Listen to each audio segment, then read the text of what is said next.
आगामी फेब्रुआरी 12 तारीख केंद्रीय ट्रेड यूनियन समूह एवं स्वाधीन फेडरेशन डाकरा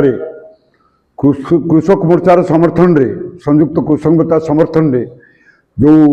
धर्मघटर डाकरा दिखाई साधारण धर्मघटर डाकरा दिखाई 13 तारीख 12 तारीख सकाल 6टा 13 तारीख सकाल 6टा पर्यंत समस्त कलकारखाना खनि खादान एस्टाब्लिशमेंट बैंक इंश्योरेंस एवं रेलवे ठार आरंभ करी परिवहन ए समस्त व्यवस्था रे धर्मघट हम। ये धर्मघट होची जे मोदी सरकार जो श्रमिक विरोधी 4टी लेबर कोड प्रवर्तन करचंती जहाँ संपूर्ण भाव में श्रमिक मान को श्रमिक को गुलाम बनइबो श्रमिक को कृतदास बनइबो ता विरुद्ध रे ये आंदोलन होची महिला मान जो अत्याचार होची ता विरुद्ध रे आंदोलन कृषक मानकर जो दाबी पूरण होनी ता विरुद्ध रे आंदोलन युवक एवं छात्र मानकर जो समस्या रही बेकारी समस्या समाधान करने पाई आंदोलन ये आंदोलन एक व्यापक आंदोलन मोदी सरकार लेबर 4टी लेबर कोड को प्रत्याहार करवा ता सहित अन्य समस्त राष्ट्रायत्त बैंक राष्ट्रायत्त उद्योग को घरोईकरण बंद करवा ता संगे अन्य जो दाबी रही से दाबी गुड़ी को पूरण करी मोदी सरकार ये लेबर कोड को प्रत्याहार करंतु नचेत लगातार भाव में श्रमिक धर्मघट हाँपाई निष्पत्ति आम देशवासी आह्वान करूँ आम श्रमिक कर्मचारी खटिकिया निष्पेषित अत्याचारित मनीष को आह्वान करुचु जे 12 फेब्रुआरी धर्मघट को संपूर्ण भाव में सफल करेंगे एवं सारा देश को स्तब्ध एवं अचल करेंगे। आम धर्मघट सब सफल होता है आम धर्मघट लोकंर दाबी को नहीं होता है दाबी पूरण पर्यंत धर्मघट अब्याहत रहिबो धर्मघट चल लोकंर एक आंदोलन एक हथियार धर्मघट होची लोकंर जो जन आंदोलन जो जन असंतुष्ट तार एक हथियार से हथियार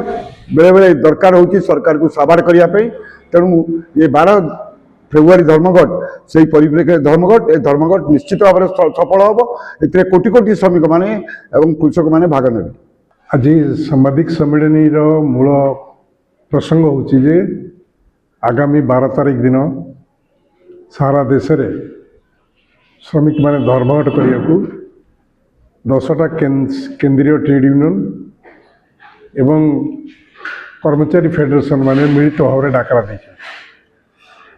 आपण मैंने जानते जे नरेंद्र मोदी सरकार जो भाव में कृषक मान विरुद्ध में 3टा कला आईन आनीला एवं कृषक माने आंदोलन करी नरेंद्र मोदी की बाध्य करते से 3टा कृषि कला आईन की बातिल करने को अनुरूप भाव में श्रमिक मान विरुद्ध में नरेंद्र मोदी 4टा लेबर कोड आनी एवं गत नवेम्बर 21 तारीख रु आपको प्रचलन करने को केंद्र सरकार घोषणा कर ये 4टा लेबर कोड लागू हो सारे